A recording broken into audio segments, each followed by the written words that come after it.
Okay, thank you. Thanks, Jerry. So I'm Karen. I'm going to just say a few little things about reminiscing, and then I'm going to turn most of the time over to Gary so that he can share his experiences in caring for his wife. So with reminiscing, it's important to remember reminiscing is a fun way to connect with someone who has dementia. And there are many types of dementia, but most people who have dementia typically lose their short-term memory, but they're still often able to remember or recall older memories. And so with short term memory loss, life is made up of moments. There aren't perfectly wonderful days, but there are perfectly wonderful moments. And although those that we care for will likely have forgotten the moment 5 minutes later, the feelings that they experience in these moments will linger. The goal of reminiscing is to help those with dementia feel valued, contented, and peaceful by recalling happy times from their past. Reminiscing gives people with dementia a chance to connect with others. It gives them feelings of success and confidence because it's something they can still do. It gives them an opportunity to talk rather than to just listen to others speak. And the positive feelings that they gain from sharing pleasant memories can decrease stress, boost mood, reduce agitation, and can actually minimize challenging behaviors that they experience. So reminiscing is not the same thing as asking someone to remember what they did today or where they grew up. These type of questions can cause anxiety because they may not be able to remember those things. But reminiscing is gently guiding them to an old memory. So I help facilitate some support groups for caregivers. And recently, one of our caregivers told of an experience that he'd had caring for his wife who has dementia. One of the few things that she still loves to do is go for drives up the canyon. She's not able to carry on a conversation. So often this caregiver would talk and talk until he ran out of things to say, and then they would just drive in silence. Sometimes they'd listen to music. But he noticed that most of his wife's memories were from her youth and early married years. And so he took a little time and came up with possible subjects that he could talk with her about that he thought she might remember.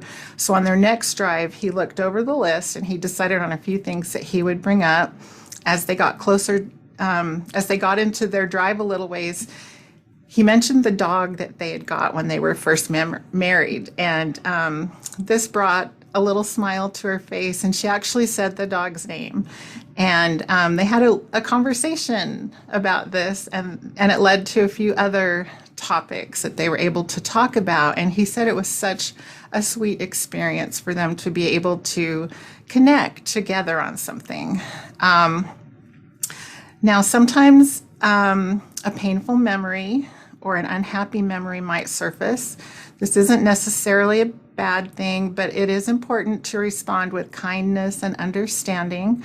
You know your loved one best, and so if something negative comes up, you'll have a better idea of whether it's best to listen and offer support, or if it's wiser to gently steer the conversation towards a happier memory so they don't get stuck in a sad or upset state. So some activities that can be, it's important to use all of the senses or as many senses as you can, just not talking, but hearing, listening to music can help people reminisce, especially music from their early years growing up. Jerry mentioned earlier in the day our music and memory program that we do here, which can help. We pair or match music with the person who has dementia and kind of look at what music they love to listen to growing up. So music is certainly a way to reminisce and spark memories. Looking at photos, keepsakes, magazines, paintings, art, taste and smell, scents can cause people to reminisce. So I had a client who had dementia many years ago who kept asking her family for carrots. And her family would bring her carrots and she would taste them and spit them out. And she would say, "That is not a carrot." And they would say, "Yeah, feel them. Look at them, Mom. They're carrots."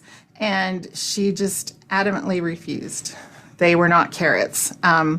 So one time, one of her kids was driving by a farm stand and got some carrots from this farm stand and thought maybe she'll like these. So she tasted these carrots and she said, "That's pretty close to a carrot."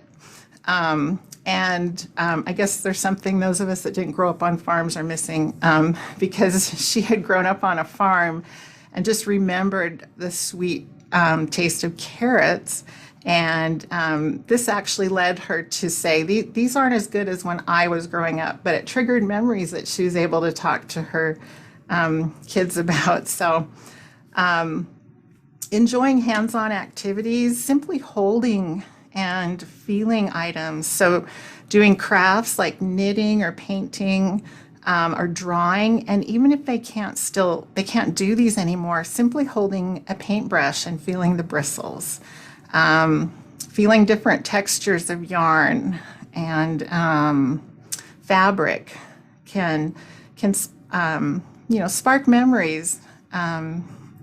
Holding old jewelry or special mementos from childhood or earlier years can bring back fond memories.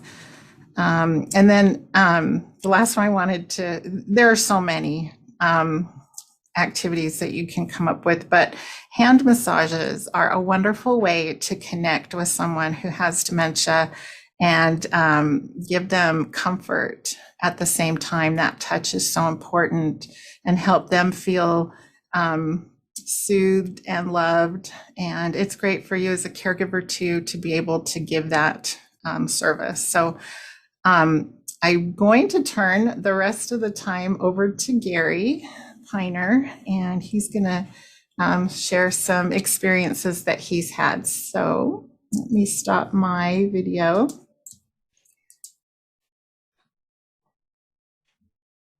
Good to go. Okay. Good afternoon. What a privilege, what an honor to be here and to share with you my thoughts, my story. I was a caregiver for 5 years with Lewy body dementia. A little bit about myself, to help you understand my message. My bride of 52 years and I met on November 10th, 1966 at the Marine Corps Camp Pendleton Marine Corps Ball.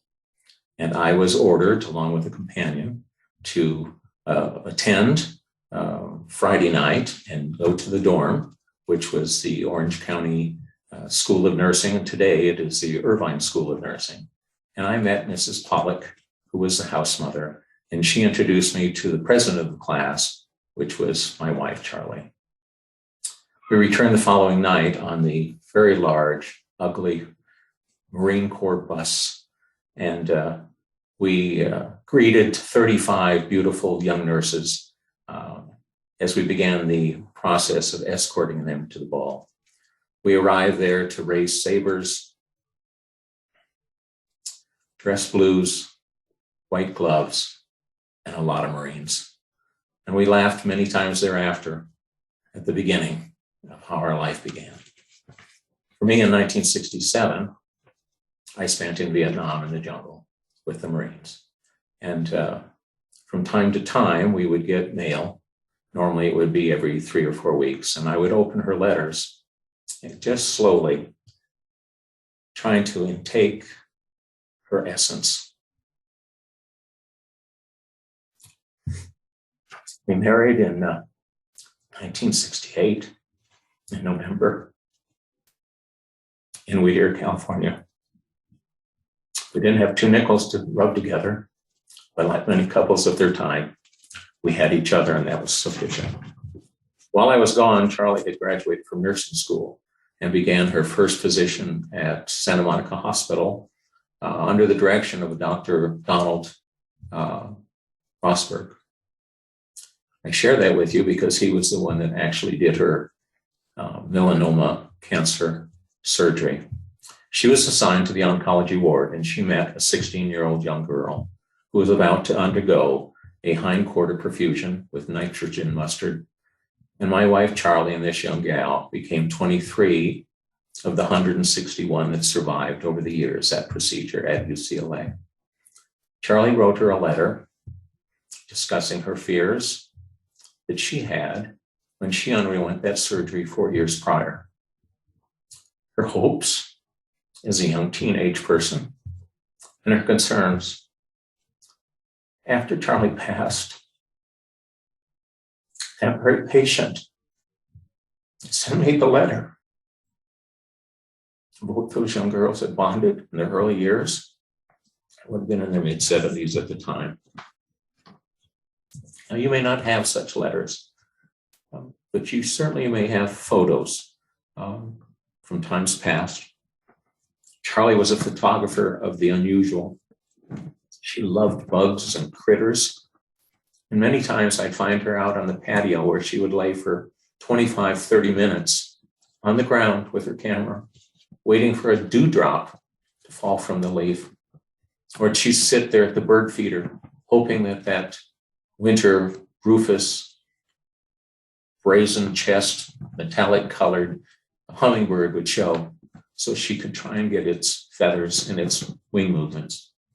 Often I'd holler at her, I said, if you don't get out pretty soon, you're going to have trouble, and I'll have to come help you. And all she would do would smile. Well, I want to tell you something. I went through literally thousands of pictures and photos after her passing. Our kids, their kids, vacations, holidays, and everything. But I almost always cried. I saw the pictures of the bugs and the critters. Every year she would scramble at the last minute because of her nursing career, and we'd find frames and mats to suit those pictures, and she'd enter them in the county fairs. And every year she would get best of show, judge's choice, people's choice. I gathered all of those one day on the couch. And they had been in a file cabinet over the years. And she sat trying to straighten out the ribbons, and she ran her hands over the metal plates and silver plates that she had acquired. She no longer understood the simple pleasures that it brought. But I think from my standpoint, I remember the simple joys of expressions. I have here a sky frame, okay? And the sky frame can be purchased from Amazon or any retail company that's out there nowadays. And you create like a Gary Piner at skyframe.com, and you send that out to all of your friends. And so I sent that out to her friends and my family and kids and grandkids, and requested that they send us pictures of their events and activities. And we'd sit on the counter in the kitchen and watch those pictures rotate one after another, and we'd laugh at the pictures. She no longer understood many of them. She no longer knew the names of our grandchildren and some of our own children. And so I would sit and make up stories and try to relate something to the image that was on the screen. What I enjoyed most was her smile and her occasional laugh. Now, Lewy body has a section of it called fluctuating cognition. And so there'd be kinds when she would have clarity and understanding, but the majority of her time, she was hallucinating or in some other place. One day I saw her coming out in 2018, coming out of the back of the house. I was sitting in my office, and she had her hat on and her heavy coat. She was carrying a big blanket, and she had her boots on. This was late September, and I said, "Hey, where are you going?" She said, "I'm going to the rodeo tonight."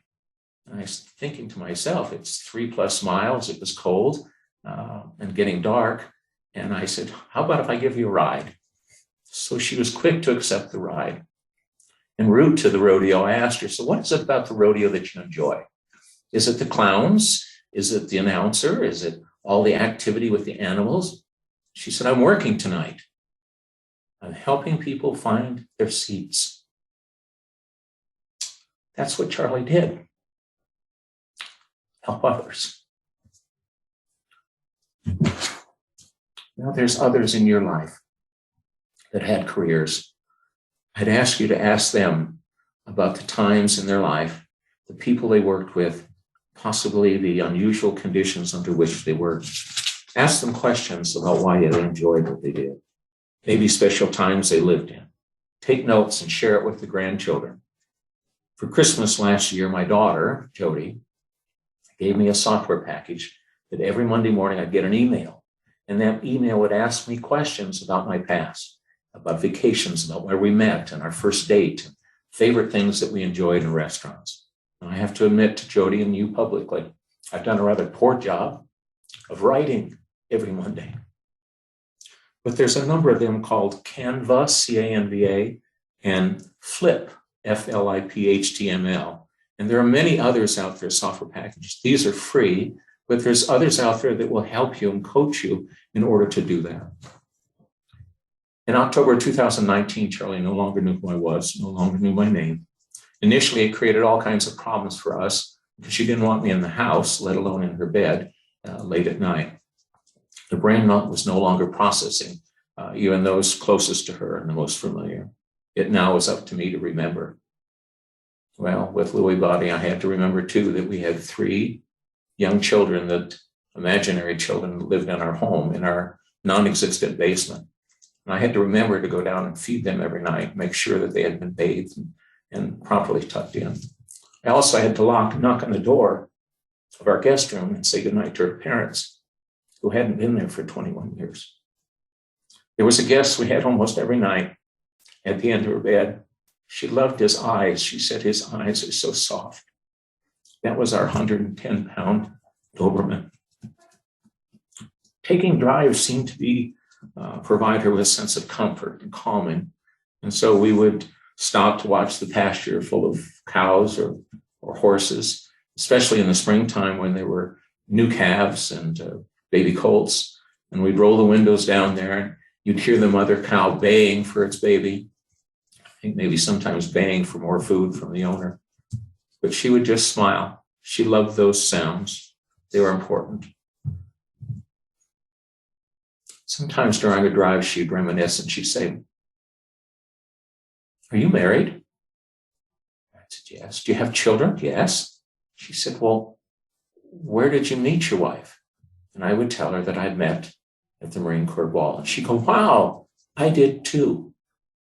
And I asked her, "What was it about your husband that you liked, that caught your attention?"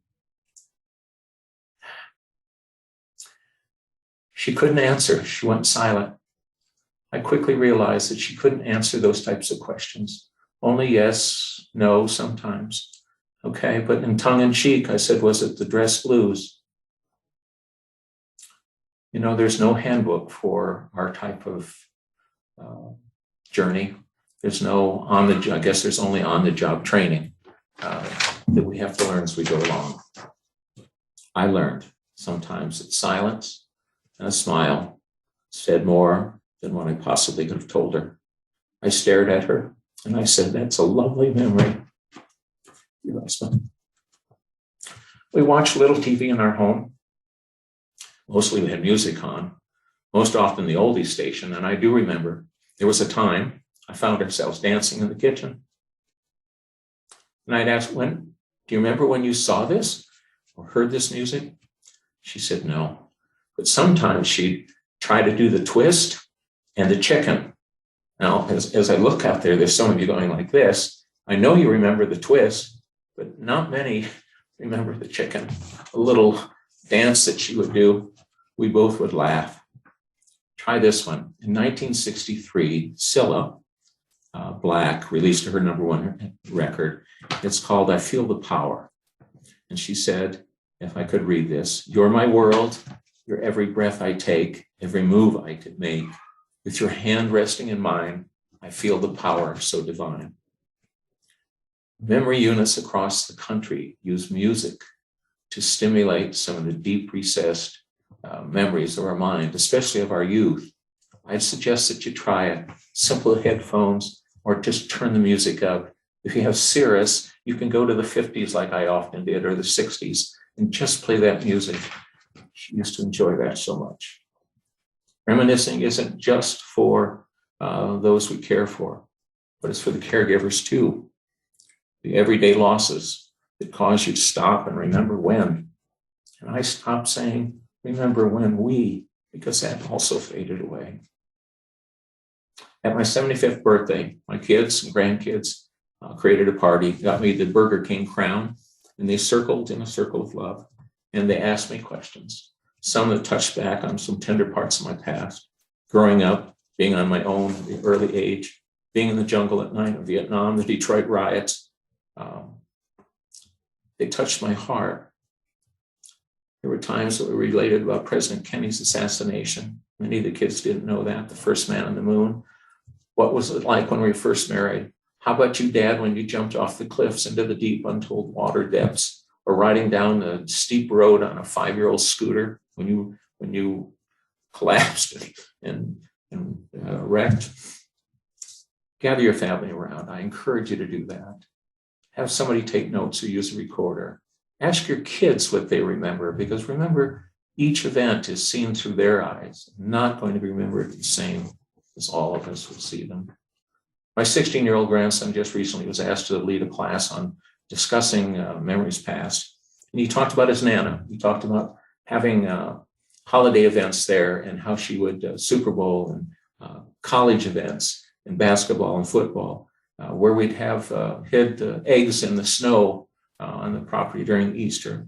He said, I remember going up for one special weekend when they had the Olympics at their house. And we had played cats and we played pig out at the basketball rim. Remember doing some of that? And we had chalk art all over our driveway. We played board games and sang songs and tongue twisters. But he said, what I remember the most is we played ping pong, and I knew I could make points and scores during that time. So he beat me and he beat his nephew and his niece, and then he played Nana. So they played a game and she beat him. And he quickly went into his teenage round. All right. How about 1 out of 3? Come on, Nana. So they played the best out of 3 and she beat him. And then he tried in with the 5 and she said, that's enough. Okay, I won. He had taken a banner and written on the inside, loser, and on the outside, winner. Several months passed and we had Thanksgiving dinner at the house. And there was Nana in the kitchen with her banner, said winner. He said, I remember that. Kind of rubbed it in a little. I was thankful with my Nana to beat me.